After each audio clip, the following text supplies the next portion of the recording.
Good afternoon, everyone. I'm John Podesta, and on behalf of the Center for American Progress, welcome to today's event. One piece of housekeeping business, live captioning is available by clicking on the closed caption button on the bottom of your screen. Today's event is part of CAP's State House to the White House Stateside chat series. Over the course of the year, we'll be hosting conversations with state and local officials as well as community advocates who are fighting for progress across the country. You can let us know who you would like to hear from and what policy matters to you by using the hashtag Stateside Chat on Twitter. Now I'm thrilled to host a conversation with one of the nation's all-stars when it comes to environmental policy and action. Former chair of the California Air Resources Board, Mary Nichols, and I'll introduce her in just a moment. But first, I want to say a couple of words about today's event. Right now, America is experiencing more storms, more wildfires, and more extreme droughts. And as EPA noted yesterday in restoring scientific data to its website that had been literally frozen for 4 years under the previous administration, that trend is accelerating. California is no exception, of course. Last year, almost 10 million acres of land in the American West went up in flames. Much of that was in California. That's over twice the amount that burned in 2019. And in the first 4 months of this year, there have been over 1,500 fires in the state, twice the 5-year average for that interval. When it comes to droughts from 2011 to 2017, California experienced one of the most devastating droughts in its history. That only ended when severe flooding disrupted the lives of hundreds of thousands of Californians. Now the drought is coming back. Governor Newsom declared an emergency in the Russian River watershed last month, and there are those who are pushing for an emergency to be declared statewide. These climate-related challenges in California go back decades, and in response, the state has had one of the most comprehensive bipartisan approaches in the country to dealing with climate change. That's included implementing direct regulations and inclusive interagency climate actions, as well as establishing a multi-jurisdictional carbon market. These actions have prioritized environmental justice, built partnerships across the state, reduced harmful emissions, and by the way, created jobs along the way. Take the Clean Air Act, for example. In 2009, the EPA gave California the authority to set its own air pollution standards for cars. These were stricter than those outlined by the federal government, and that encouraged other states and ultimately the federal government to raise their standards as well. Or the California Climate Investments Program, which has resulted in over $8.2 billion in investments since 2015, over 40% of which have gone to projects in disadvantaged and low-income communities. There are plenty of lessons to learn from California's approach to climate change.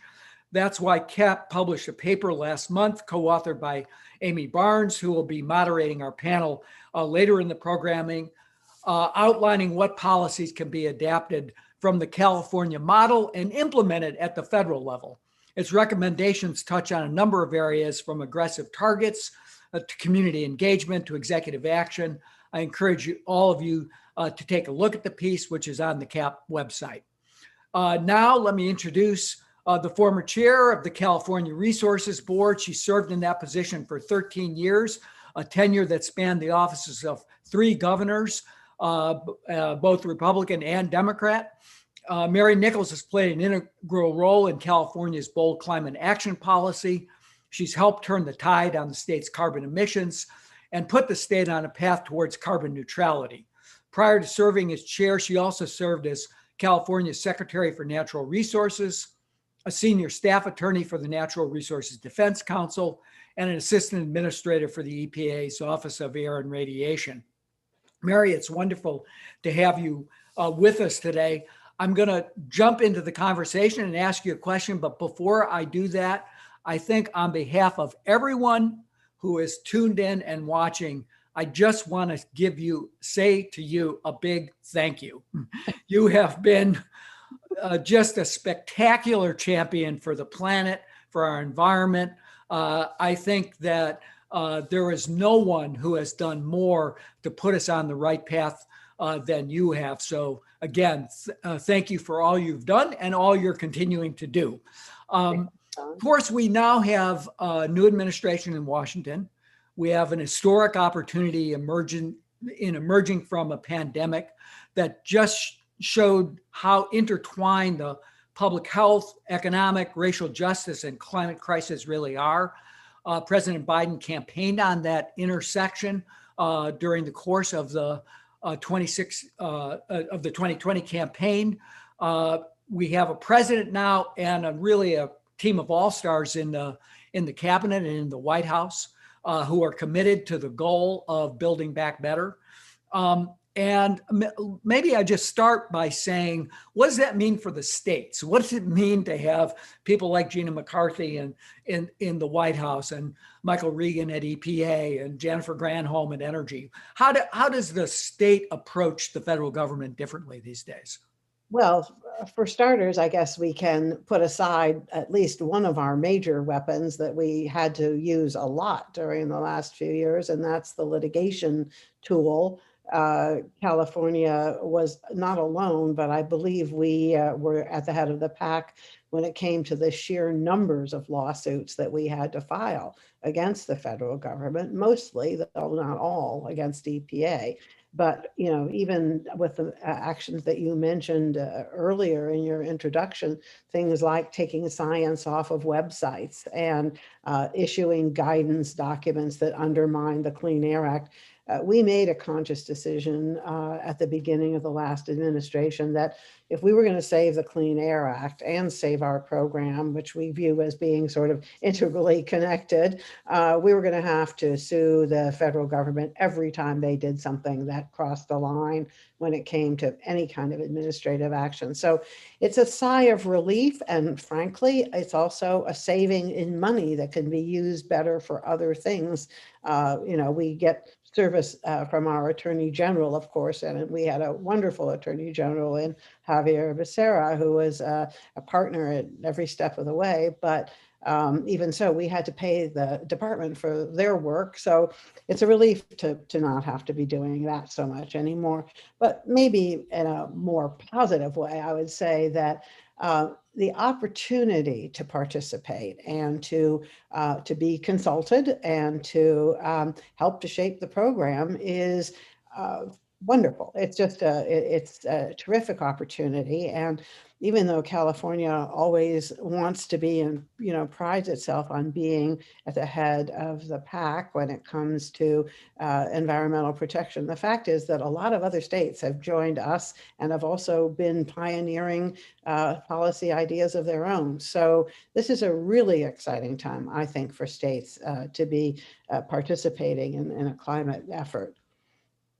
I know Amy will get into this with Lauren and talk about the relationship to the cities as well.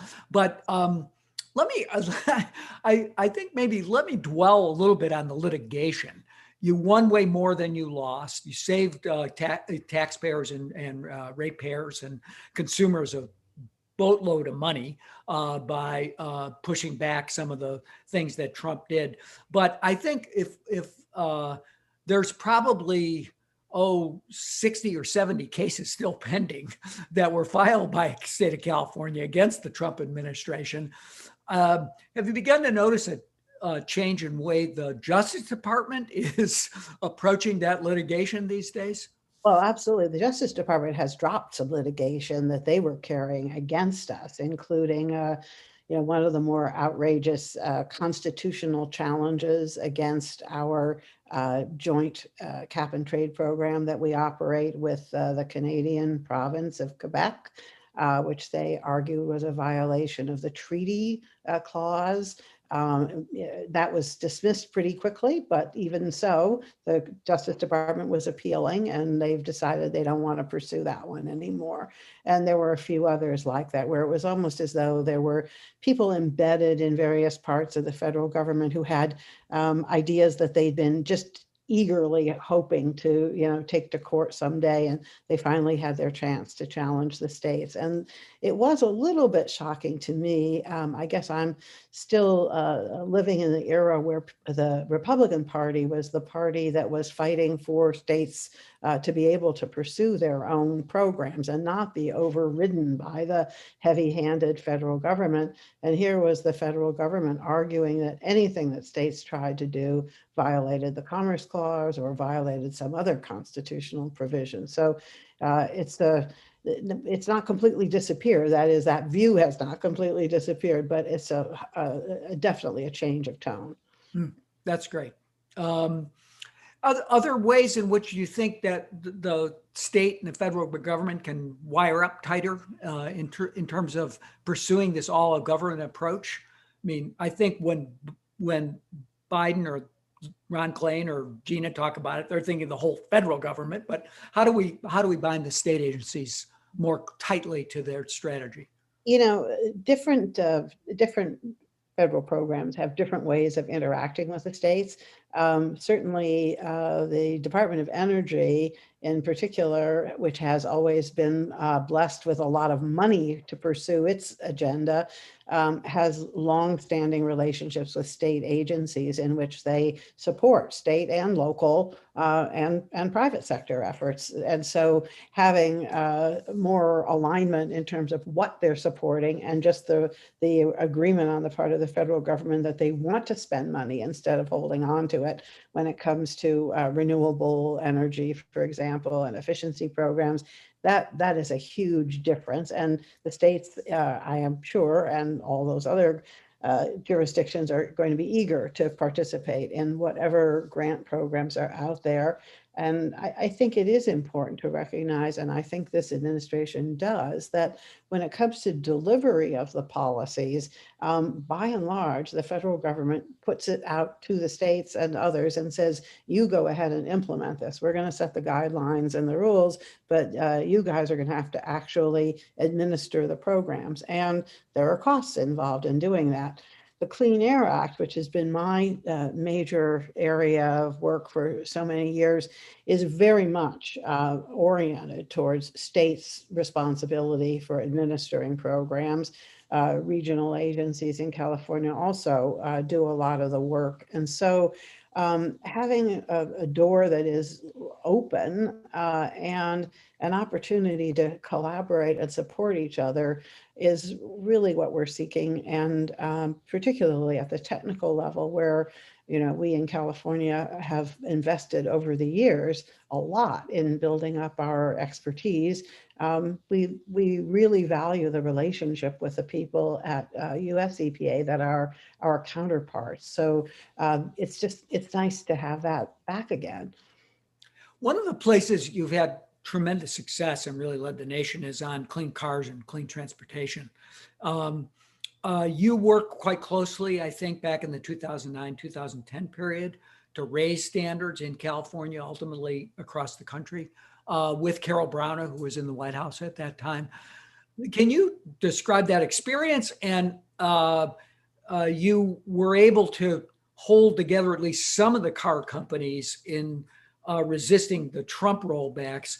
What does the future look like now for reinstating the tailpipe emission standards, and how should the state of California be working with the Biden administration to move forward on this?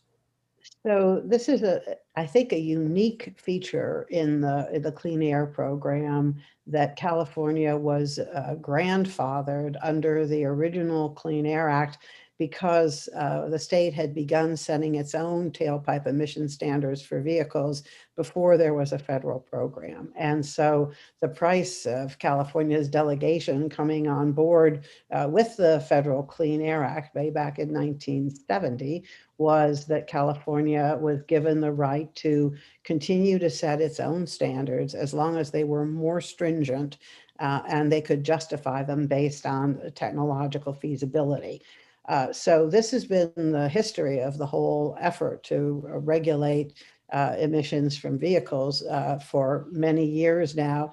And it's always been the case that California, when they moved ahead, would try to do it in such a way that the federal government would come along a few years later. That's been the history of the program, is that California basically is the test bed. They try out the new standards, and then when it's established that they can work, then the car companies don't want to make two different kinds of cars. So they go along with the idea that they will sell California cars everywhere. And this is obviously, we think, been a great benefit to the country as a whole. And the price that California pays is that oftentimes, at least in the early stages of new standards, there might be some differential of a couple $100 on the price tag of a new car, or even occasionally a delay in making a model available in California because the companies weren't quite ready to meet the California standards. We, back in 2009 and 2010, sat at a table literally for months on end in Washington in the summertime with the car companies to hammer out a set of standards that California would buy into. So the agreement at the end of the day, after we had spent many hours jawboning really with the individual companies and sharing information between the state and the federal governments, was that California would accept a federal standard, which was weaker than the one that we had already adopted, but because it was a federal standard, it would apply nationwide. And we're talking about greenhouse gases here. So the point being that although California has a program and accepts responsibility for reducing emissions that we have created or caused to be created, we don't control the atmosphere, and it doesn't, stop at state borders. So if we could be satisfied that that these standards that were national standards would achieve the same benefit overall as what we were trying to do in California, we would agree that that would be acceptable. And that was the state of play until, of course, the Trump administration came along and both challenged the standards themselves and the very right of California to even have a seat at the table or a role when it came to greenhouse gas emissions. So we've been litigating about this for a long time, and it was wonderful news when the Biden administration announced that they were withdrawing their challenge to California's right to set standards. So keep California at the table as particularly as the 2025 standards are redeveloped and then on to 2030.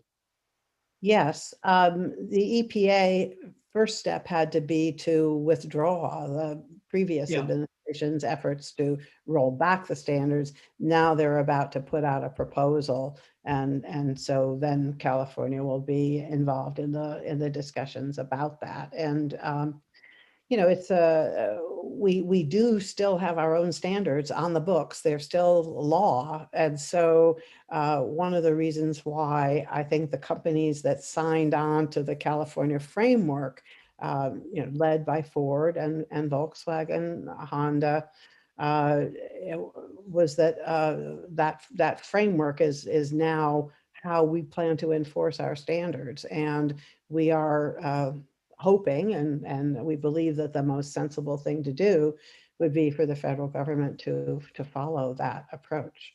Same it's true with heavy duty trucks. With the trucks, we have not yet gone to the federal government to ask them for a waiver for the standards that we just adopted. So legally speaking, we're not quite in the same position, but as a practical matter, yes, I think our hope would be that we can do this jointly. It's always cheaper for everybody and more effective if we can combine our resources. Mary, one of the things that was a key feature of the California program was a cap and trade system. And I might ask you a couple of questions about it. Sure. One is, I think, sometimes people think it was the only part of the California system, but it was. How would you characterize the cap and trade system in California? Was it complementary? Was it the backbone of the emission reduction system? So what I've always tried to explain to people is that the important feature of the cap and trade regulation, because it is a regulation, is not the trade, it's the cap. It's the Yeah. fact that it sets a legally binding cap on the total amount of emissions that are allowed in California. And the trading feature, which is the thing that picked up most of the attention, is almost like a sideshow. It's important. It occupies a lot of people's attention, but it's not actually the thing that's getting you the reductions. It's the cap. And the reductions under California's climate program come primarily from a set of very sector-specific rules, such as the emission standards that we were just talking about, but also a renewable electricity requirement and a low carbon fuel standard, and several other measures that are aimed at specific climate pollutants. So the way we estimated it in our scoping plan was that about 85% of the economy is under the cap, but we were only looking to get about 15% of the total reductions that we were aiming for out of the cap and trade system. Because it interacts. It's the same, one refinery is going to have to meet standards across the board, including being under the low carbon fuel standard for the fuels that they produce, and they have to hold allowances under the cap and trade program. And they, frankly, the owners of those facilities argued vociferously that they shouldn't have to have double responsibility. They should just be under the cap and trade system, and then we should go away and leave them alone. And we were never willing to do that. We always felt that it would be more effective and overall more cost effective if we had a combined approach. One of the controversies in the cap and trade system was it didn't target the communities well enough that were heavily burdened by the legacy of pollution. And how did you end up dealing with that through the course of the program and the course of the reauthorization of the program? Sure.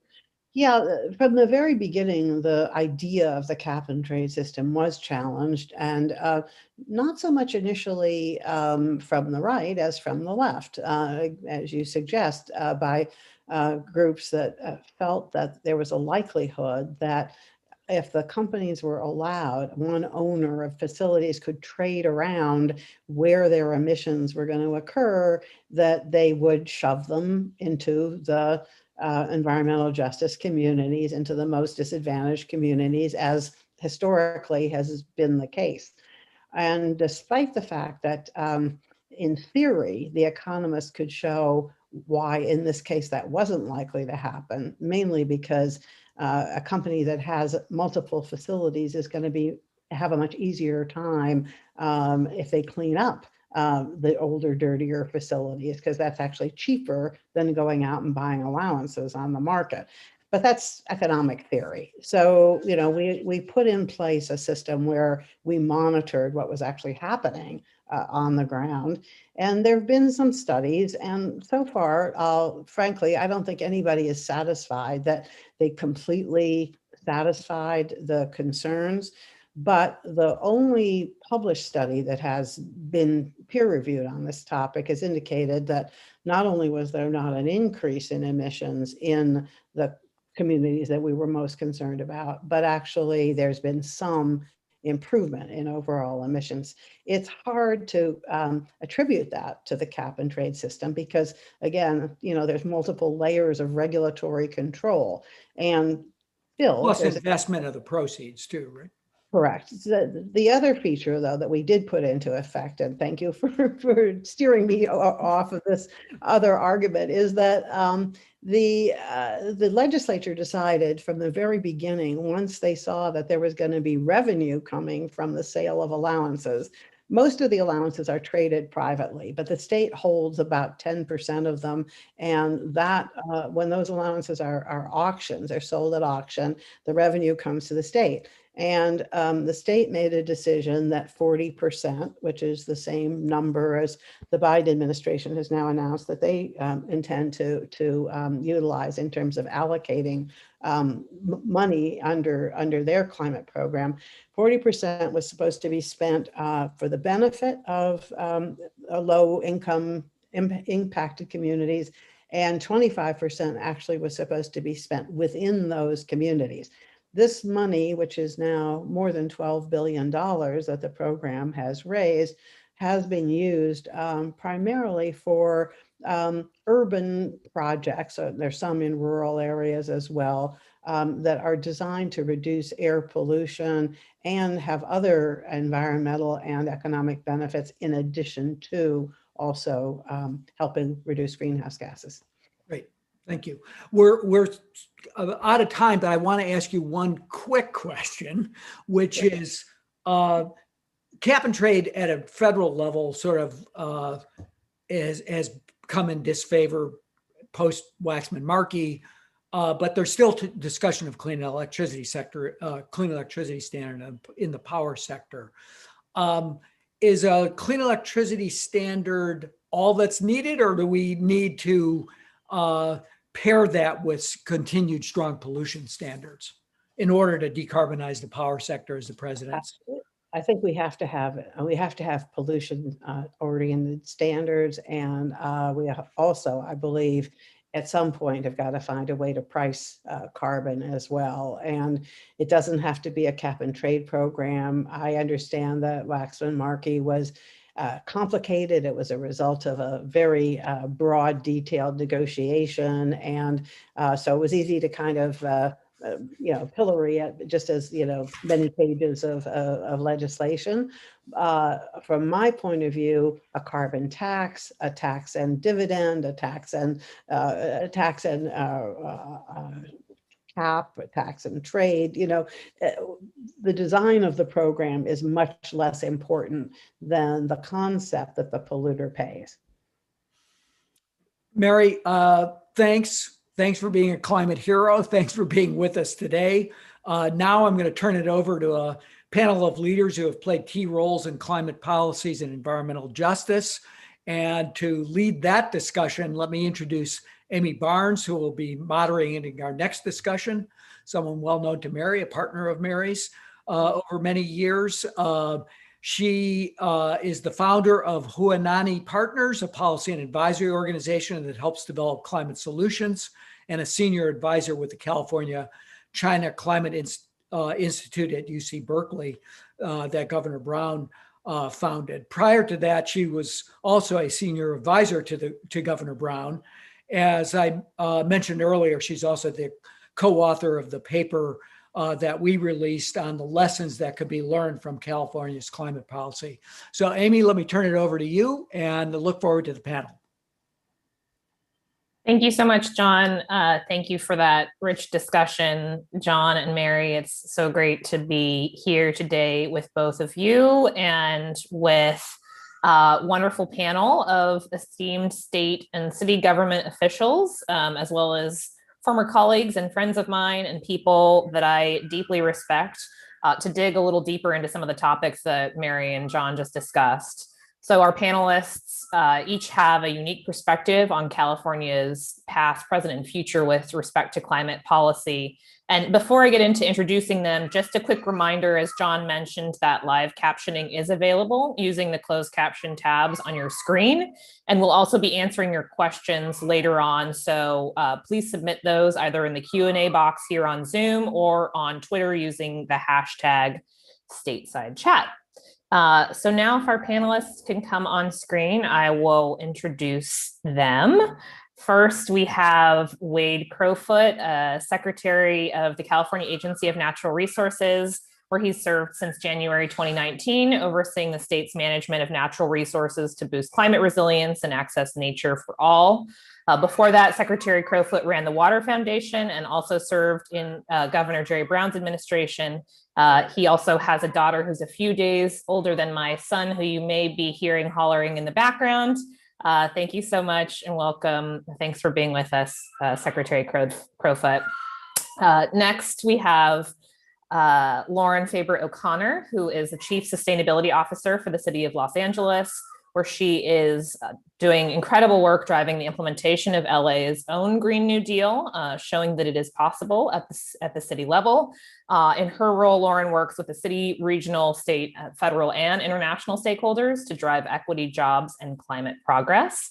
Thank you so much, Lauren, for being here with us. And finally, Alvaro Sanchez is here with us as well, the Vice President of Policy at the Greenlining Institute.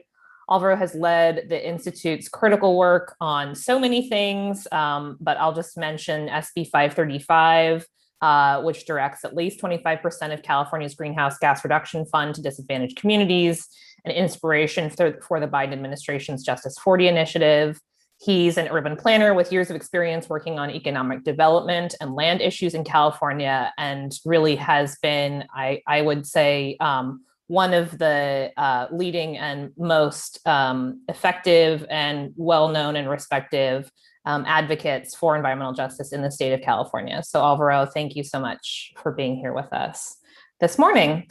So I'm really excited for our discussion for this panel. It means that I get to speak to some of my favorite people, the smartest people on these issues, but this is meant to be a conversation. So I'll ask some questions, but please feel free to jump in. If you have thoughts to add, don't hesitate. So Secretary Crowfoot, I'm going to start with you. You were appointed to your current role during the Trump administration and received some notoriety for your exchange with our former president around science and wildfires. What lessons did you learn from standing firm against President Trump's direct pushback on California's natural resources management? And what are you most excited about getting done now under the Biden administration? Well, thanks, Amy. It's a great question. I look forward to answering it. Let me just first of all say it's great to be back on the screen with you. I think you're actually not using a screensaver. That's truly the view from your home, which makes me green with envy. But let me also just yes, in the Paina of Hawaii. So yes, incredible. Let me also thank John and his team and the Center for American Progress. Many of the best ideas that the nation is advancing on climate change were incubated at the center, and just hugely thankful for your leadership and the legacy that you built there. And then Mary Nichols, simply put, California wouldn't be a global leader on climate action had it not been for her leadership and her career and her continued insight and voice. So big thanks there. And of course, for Lauren and Alvaro, honored to be with you guys. Look, I mean, the lesson we learned from the Trump administration is we can't turn back. Climate change is an existential crisis that threatens our planet and threatens our people. And amidst the darkest hour, we got to move forward. You know, what a difference 6 months makes. It was a little over 6 months ago, as you referenced, Amy, that Governor Newsom and I were imploring then President Trump to recognize the role of climate change in what was the worst wildfire season in California's history. Record-breaking temperatures across the state, 4 million acres of land destroyed as a result of wildfire. Fast forward 6 months, President Biden gathered world leaders on Earth Day and pledged the most ambitious plan in American history to actually move forward. So I'm excited. I think this is our moment. We have to take advantage of this window of opportunity. We're excited in California, and I'm sure Lauren would say in Los Angeles, that we're all aligned. Climate action is not a choice, it's an imperative, but not only for the planet, for our economy, our prosperity, our future prosperity as a nation, as a state, depends on leading on climate, on transitioning to low carbon, no carbon energy and economy. This is where the rest of the world's going. So our policies are focused on achieving prosperity, redressing systemic inequities, and using climate action to actually advance equity. I'm really proud that California, thanks to the leadership of Greenlining and so many other groups, like no other time before, is focused on truly climate action that centers around equity. And then lastly is sustainable over time.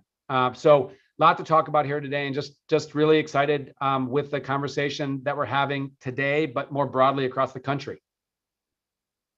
Great, thanks, Wade. And you mentioned the Biden administration's areas of focus. They're framing around these 4 intersecting crises, including climate and the economic recovery, racial justice, and of course the COVID pandemic. And Lauren, the COVID pandemic hit everywhere hard, but LA was hit particularly hard, and was certainly heartbreaking to see the impacts on the city. How is the city recovering? And what opportunities do you see to further integrate, climate action, economic recovery, public health, racial equity and justice moving forward?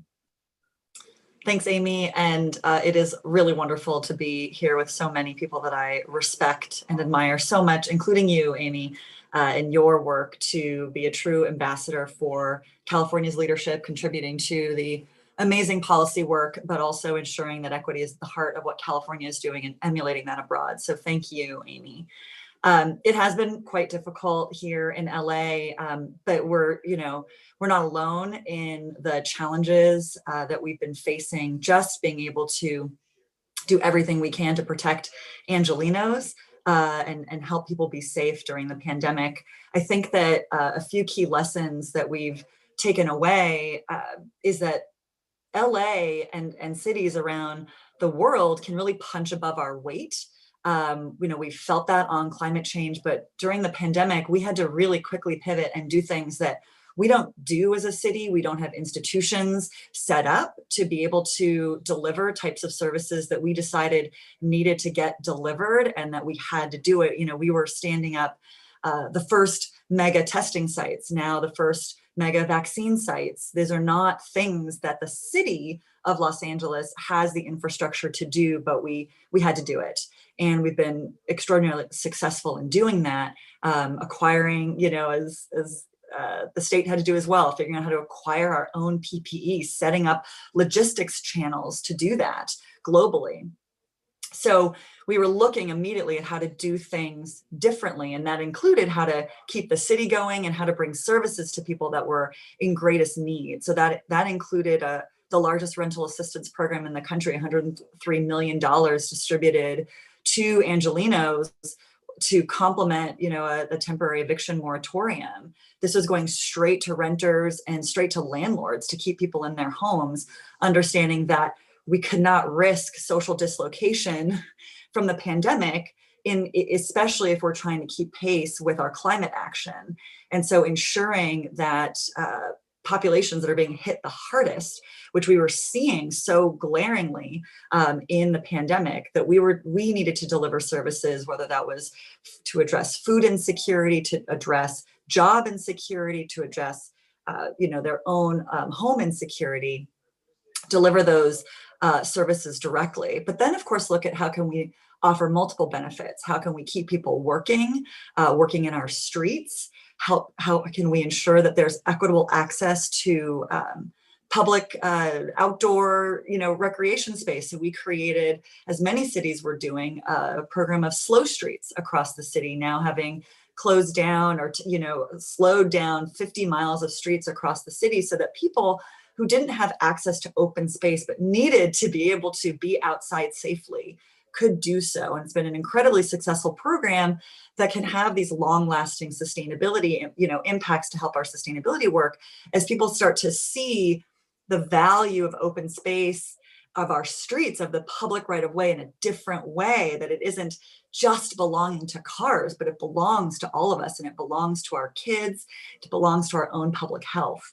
So we were looking at doing all of these things quite differently and pivoting quickly. But at the same time, keeping an eye on what's now become really this drumbeat of a green and just recovery, mobilizing cities around the country and around the world. So one of the first things that Mayor Garcetti did in his capacity, I know we'll come on to this more, but in his capacity as chair of C40, which is a global climate leaders group of megacities, mayors around the world, put together a task force.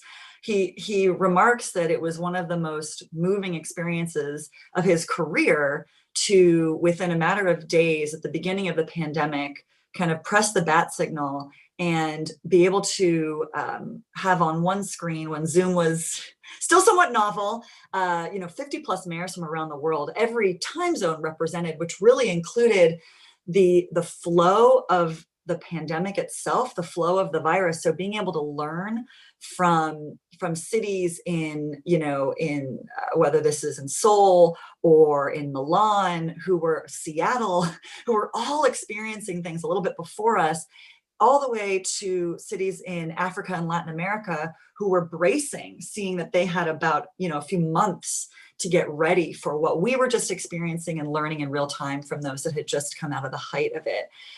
This was incredibly important. And what came out of that was a task force on a green and just recovery to really develop out from the mayor's perspectives what is needed to ensure that any stimulus is a green stimulus, that we halt subsidies on fossil fuels, and that we direct all of that investment to communities of greatest need. And that was coming from a global perspective back last summer, which it was so important to see that taken on by mayors and, just progressive leaders globally.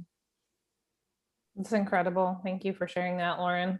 Alvaro, I want to turn to you now, and again, pick up on some of the threads that Lauren mentioned there. I know your work has included obviously work with the state, but also cities like LA and federal agencies.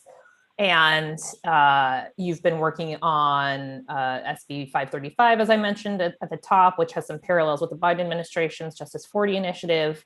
One thing that strikes me is that in California, as one example, there is so much that is being done and that has been done on advancing equity and environmental justice. And yet we continue to have, persistent challenges, with any range of issues, from access to clean water to disproportionate burden of pollution. What are some lessons learned that you think can be taken to the federal government for equitable climate action and implementation? Both the things that have worked and the things that you think need to be fixed that can be applied for the Biden administration.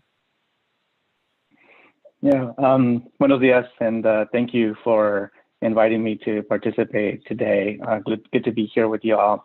I think California has done a lot, and I'm really excited about the progress that we've made, but really we're just beginning. And I think that's a big reminder that I want to give to everybody, that yes, while California has done several things to advance equity in the state, we're just getting started, really.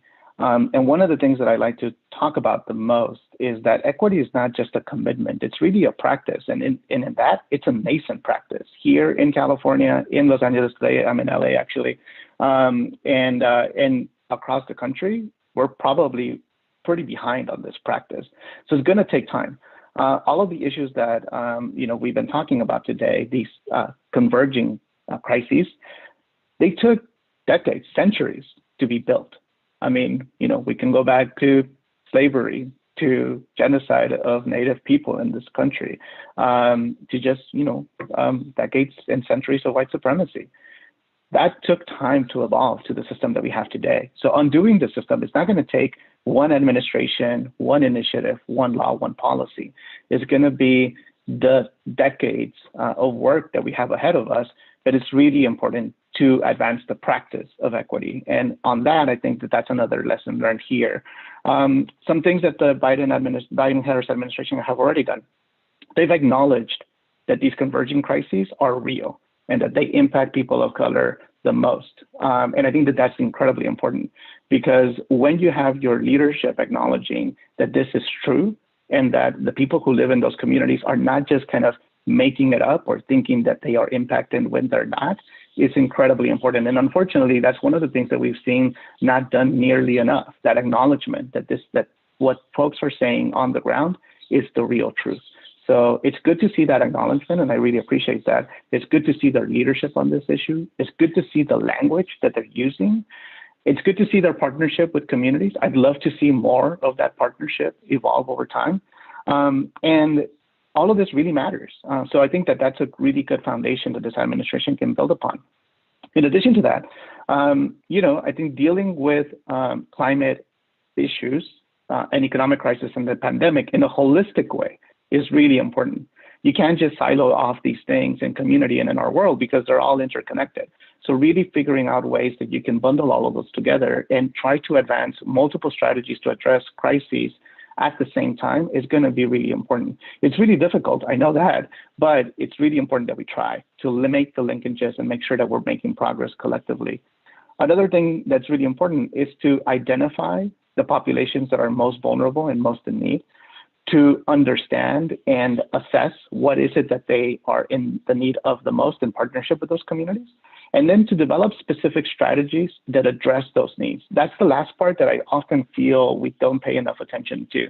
We do the identification, we do the analysis, and then we just go back to doing the things that we've done in the past. So that shouldn't be the case. We should be developing new specific strategies that address what we're learning.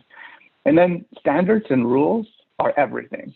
At Greenlining, we've been promoting these 6 standards recently around a good economic recovery, developing anti-racist strategies, multi-sectoral approaches, direct benefits to impacted communities, working on building capacity in community-driven leadership, and wealth building opportunities. These are rules that we just need to include in our strategies so that they get implemented. Earlier in the panel, we heard that the federal government develops the guidelines and the frameworks for implementation at the local level. The local level needs to have these standards in place so that they know what is it that we're expecting them to implement. And if we don't do that for equity strategies, then the local jurisdiction is going to choose and decide what kind of approach they want to follow. And again, if I go back to the practice of equity, it's all over the place, all over the country. So we have to set a good standard on equity performance so that we can advance that across the nation. Now, just quickly on implementation, some things that have really worked in California. The identification of priority communities has worked really well through Cal and Viral Screen. That's one of the things that I think is one of the best lessons of California's climate policies, to develop a robust tool that can help us identify what communities are the most burdened, and to include in that tool data that is not just about the pollution exposure that they are facing, but also the other socioeconomic threats that they have. Now, augmenting that tool, as we're doing now in California, to also be thinking about climate vulnerability and what populations are most vulnerable to climate impacts, I think is really important and something that the federal government should do now, as opposed to waiting to develop that later. So additionally, resourcing communities to help them actually do the work of climate work themselves is really important. This looks like technical assistance and capacity building resources for those communities that are just further behind and being able to take action on climate. Something that we learned too late in California, many communities were not able to quickly get together to develop proposals and plans and applications to pursue resources. And now we're starting to make do with some new programs. But I think the federal government unveiling any kind of strong initiative has to be thinking about how do we set communities up so that they can benefit from the available resources and not be left behind because of a lack of capacity and technical assistance at the local level. And then something really important, we have to maximize benefits, but also we need to avoid creating new or exacerbating existing burdens. And this goes to regulation and investments and just the way that we advance climate policy. The avoiding burdens is really important because we don't want to lead towards a future where communities received a lot of resources, have a lot of climate action, but the people who had been impacted and living there for a really long time were not able to stay there because of the changing conditions of that environment. Which just comes to my closing part. A lot of the good things that we've done in California are being done surrounded by a lot of bad things that continue to plague those communities. So one program is not going to be enough. We need to take a whole government, whole economy, whole society approach to addressing these issues, which is why it's going to be a marathon. It's not going to be a sprint. So this is a good start that we've done in California. I'm hoping the federal government also gets a good start going, but it's going to take some time and it's going to require us to maintain momentum towards this progress. So hopefully that gives you some indication. That's great. Thank you so much, Alvaro. And I want to draw out on that last point you made and move and switch back to Secretary Crowfoot. In terms of there's a lot of good and there's also continues to be a lot of bad. And I know one of the key issues that advocates have been really concerned about is oil and gas production in the state of California. And we saw earlier this year a really interesting and I think really impressive commitment from the state and from the governor for oil production phase out by 2045. Secretary Crowfoot, I know this is something that got a lot of attention. It's obviously ambitious and has far-reaching implications for all of the areas that you work in, and also, as Lauren was alluding to, is the model that California plays on the world stage. So I want to ask all three of you about this in turn, but Wade, I want to start with you. And just would love to hear what it means for how the state might approach natural resource policy going forward. And also as we, look towards another really devastating wildfire season in California, as John mentioned in his intro, with another drought year, how does all of that, factor into this decision? Is that something, are these climate crises that are already on California's doorstep a part of the equation in coming to that decision? Well, they have certainly increased the sense of urgency. We used to think about climate adaptation as like a future planning exercise, and now it's a matter of protecting people this year. And so from our perspective, climate action is not a luxury or a policy choice. It's essential for public health and safety. So last summer, amidst the fires, the governor brought me and the leader of our sister agency, my friend Jared Blumenfeld, and just said, we have to move quicker and we have to move on all fronts and we have to look at our blind spots and see if there are areas we need to fill in. And, fossil fuel supply has been one of those blind spots in climate policies across the world. We've been focused on how to transition to carbon neutrality and reduce demand on fossil fuels. And of course, that's essential. But we also have to look at this question of production. In California, drivers used 600 million barrels of oil last year to move around. It turned into gasoline. About a third of that was produced, extracted in California. A lot of that extraction happens in poor communities and in communities of color. And if we're looking if we're going to reach carbon neutrality by mid-century, what does that mean for production? Are we going to continue to produce or extract and be a net exporter of fossil fuels? Would that be climate leadership? And the answer, we have is no. So we have to phase out our extraction as we reduce our demand. And 2045 is a target, but we're also going to be exploring whether we can do it more quickly than 2045. And how, in the meantime, do we better protect workers and communities near oil extraction? A piece of unfinished business we're focused on right now is strengthening protections of communities, even as that extraction takes place. So not only how to phase out that extraction, but how to protect people in the meantime.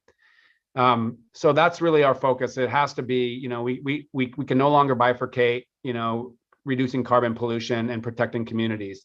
It all has to happen together as we phase out supply of fossil fuels as well. Those are Herculean tasks, but there's really no choice at this point. Well, thank you for your leadership on that. Sorry, I have a hard time remembering to call you Secretary Crowfoot, but Secretary Crowfoot, thank you for your leadership on that. Lauren, I want to switch gears and talk to you a little bit right now about clean cars. This was another announcement, obviously, that Governor Newsom made with the backdrop of wildfire season, to have 100% zero emission vehicle sales by 2035 for the state.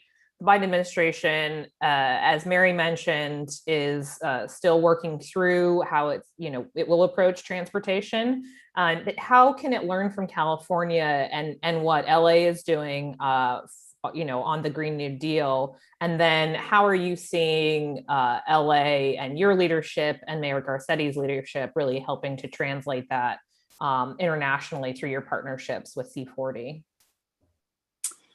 Yeah, there's a lot to say on transportation decarbonization in California, which is so exciting, seeing as it's the #1 source of air pollution in the state as well. And And I just wanted to quickly, before I give some specifics, kind of follow on a bit on what Alvaro, what you were saying about really making equity a practice, not a goal. And, a couple things that we've really been looking at and trying to learn those lessons in real time, a commitment that the mayor had made and we were able to make good on this, this last COVID year. One example is the establishment of the first ever climate emergency mobilization office, first in the city, but really first, we think, anywhere, to have in place a specific director and the appointment of a climate emergency commission made up of representatives of our most disadvantaged communities across the city, of which there are many in the city of Los Angeles, made up of Indigenous leadership in the city of Los Angeles, youth, workforce, and really that ecosystem of what we recognize as the intersection between economic prosperity, racial and environmental justice, and climate action. This is really experimenting with and innovating on a new governance model for inclusive climate action and taking the city's goals, but really bringing them to a community-led forum and institution that we're institutionalizing in the city to develop and implement policies that align with the priorities of the communities that we are responsible to serve. This also is now being getting ready to be piloted through the mayor's justice budget. So the budget that the mayor just put forward to the city that is under negotiation with city council right now, the mayor is calling a justice budget because of the unprecedented levels of investment in racial and economic justice and developing new institutions and, again, new infrastructure in the city that the city hasn't normally, or not normally, but it isn't technically in our charter that we're required to serve. New housing departments, new youth development departments. But an example of that is Repair LA, which is essentially a participatory budgeting process that is dedicated funding for disadvantaged communities in Los Angeles. And so this will be something that when the budget is passed, we hope and expect will be part of the budget to be able to basically empower communities to develop their own local budgets for projects of prioritization. We hope that environmental justice projects play a big role in that, but that's really up to communities to develop. One area absolutely of interest and priority in the environmental justice community is transportation, because, as I say, it's great contribution to unhealthy air across the city, whether that's access to light duty vehicles, access to, passenger vehicles themselves, or really transitioning the medium and heavy duty fleet that operate across the city. And that includes making sure that our charging infrastructure is ubiquitous across the city, that we really need to overcome that barrier, that hurdle that people have in being able to move into these types of vehicles that we know have lower cost of ownership and are cleaner for people to operate. And we do have more chargers than commercial chargers in Los Angeles than any other city in the country. And we actually beat our 10,000 charger goal by 2 years. And we're now actually 12,000 commercial chargers, making sure that we can put them in places like workplaces and multifamily apartment buildings where we know this can have the most and best impact for people to adopt them. But we're also moving really quickly and heavily on the medium and heavy duty side. Leading commitments for our bus systems for 2028 and 2030 for the metro system, full zero emission buses. And we were so excited to see when the governor released his executive order last year that he was demanding the matching of our Port of Los Angeles commitment to zero emissions goods movement by 2035. And we're actively working on that goal, actively working with the state and with local agencies.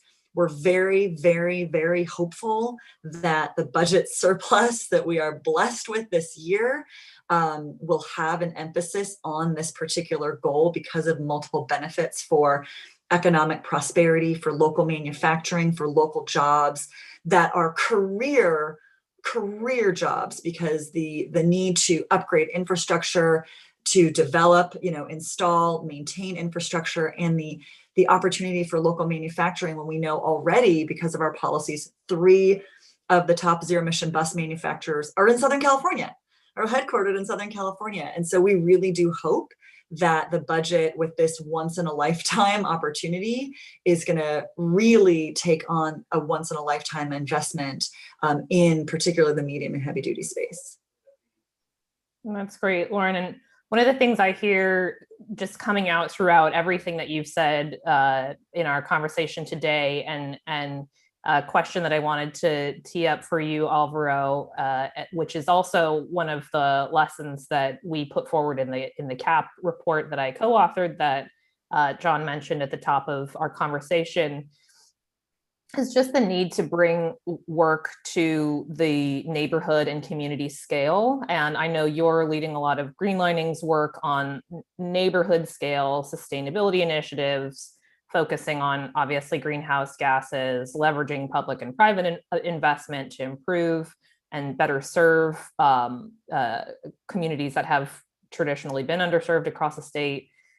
So I'm just curious if you have a few thoughts to share on what has and hasn't worked there, who your best partners have been, and how you think something like that can be laddered up federally. Yeah, absolutely. I'm glad that I have an opportunity to talk about the Transformative Climate Communities Program in California. It's really one of the least known, but you should get to know what this program is about, because I think it's really, as the name says, transformative. The Transformative Climate Communities Program is essentially a catalytic grant opportunity that is given to cities to invest at a neighborhood scale, 5 square miles. But the features of the Transformative Climate Communities Program are several, and a couple to highlight here is one, is really community-led. It requires the kind of partnership, through an MOU and through a requirement that needs to be developed, where local government needs to pair up with their local stakeholders to develop a governance structure that works for the implementation and design of the program itself, and the kind of the funds that they receive. That's a really key component of this program. Another one is that it allows the recipients of the funds to invest in strategies that they on their own think are necessary for their neighborhood. And as long as they reduce greenhouse gases, they can choose whatever kinds of investments they want. So some communities choose to bundle things like affordable housing with electric vehicles, with urban forestry, with renewable energy. It's really up to the local jurisdiction to decide how they want to use the resources to fight climate change. And then the other component is that it has a requirement for transformative kind of practices. It requires the local jurisdiction to think about climate adaptation and resilience. We would love that part to get a little bit stronger and have it be linked to a specific strategy. It also requires the establishment of economic opportunities for the people that live in that community itself, to make sure that there's like economic benefits. And it also requires the local jurisdiction to develop an anti-displacement strategy that they can use combined with the implementation of the funds, so that, again, we don't go down the path of exacerbating inequities in communities. So TCC is really a catalyst. It's a catalyst of climate action in local communities. It is piloting really innovative approaches to community-led planning and implementation. TCC approaches this problem holistically, thinking about mitigation and adaptation. And the work is actually it's taking root today here in California. There are 7 communities that have received between $11 to $70 million to make these kinds of investments. And there's about 20 communities that have received planning grants to be able to get ready for an implementation award. So we're really making it happen. Now, some of the things that have not been working really well, TCC is just one program amidst, again, a lot of practices that are not really good for the communities that they live in. So it can do everything. And we need a lot more approaches that are similar to TCC. TCC also is, hurting and being able to sustain funding for the program itself. So finding robust, consistent, and revenue sources is going to be really important. And again, there's a severe lack of capacity and technical capacity in local communities that need this the most. So we need to pair these kinds of catalytic investments with the appropriate supports for local community stakeholders to be able to actually, be able to pursue these things. The best partners in this work, state government, of course, because they set the program, they set the rules, they set the framework. But at the local level, really local community anchors have been critical to the success of this program. Without them, this program wouldn't be as exciting as it is. Local government, key participants in this. We need to have local government, like Lauren said, that are committed to climate action, they're committed to equity, and they're committed to the practice of that, of those commitments. And then actually intermediaries, whether that's a Green Lining Institute, whether it's a capacity building organization, a technical assistant organization, these communities need assistance in making all this happen because this is all really ambitious and difficult. So there's a need to have these kinds of intermediaries that come in and really help, solidify the capacity of those places and allow them to make progress. So those have been some of the best partners in this. And I'll just wrap up by saying, Professor Manuel Pastor from USC said something recently that really stuck in my mind, and I think applies to our conversation. In fighting climate change, we have to have urgency about climate change, but also urgency about racial equity. But we have to have patience around our strategies and our campaigns because it's not going to be solved by one initiative. It's going to be a long-term progress. But that urgency can't go away, but that has to be placed around addressing climate change and also racial equity. But we have to have some patience in letting these kinds of programs emerge and evolve. Well, that is great advice. Being guided by and finding a balance between urgency and patience is definitely, I think, a challenge for all of us working in this space. I'm going to do a brief concluding remark, but I want to do one final lightning round. I'm going to give you guys a question. I'm going to say some things and I'm going to come back to you so you have a few minutes to think about it. But the final lightning round question that we'll close out with is, you find yourself stuck in an elevator with Joe Biden for 30 seconds. What's the one thing you would tell him that he and his administration can do to better support ambitious state climate policies? So think about that. While you're doing that, I would just like to say thank you to this incredible panel of people who are so busy doing work to make our state of California a better place. Thank you for carving out some time to join us today. Thank you, John and Mary, for your remarks at the top. Thank you to CAP for hosting us all. Please be sure to check out the recent CAP report on this topic at americanprogress.org. A recording of this event will be available at americanprogress.org/events, where you can also sign up for upcoming CAP events. And now, lightning round, will go Wade, Lauren, and Alvaro. President Biden, stay the course. You've had an incredible beginning of your presidency, driving on this and being a messenger that climate action is necessary for our economic and environmental future. Do whatever you can to get that infrastructure package over the finish line. States, cities, communities need funding to be able to make this transition. And if you get it over the finish line, we'll invest it effectively. Amazing. I hope you get stuck in an elevator with him soon, Wade. I would say that President Biden, you need to be bold, you need to be strong, and you need to be inclusive. That staying the course with complete comprehensive action is the only way. Incomplete efforts are not worth the effort. And so we have to ensure that you can deliver on what people are expecting, which is bold action, but that it must be inclusive in order to ensure an enduring result. And that American Jobs Plan is key, and understand that we as cities and states will absolutely be able to deliver on the goals that he is setting with those resources. Amazing. Thank you, Lauren. And I hope you also have a copy of your LA Green New Deal to hand him in the elevator. And Alvaro, last but not least, over to you. Thank you. Yeah, I would say we need more cowbell. We need more ambition, more leadership, more action.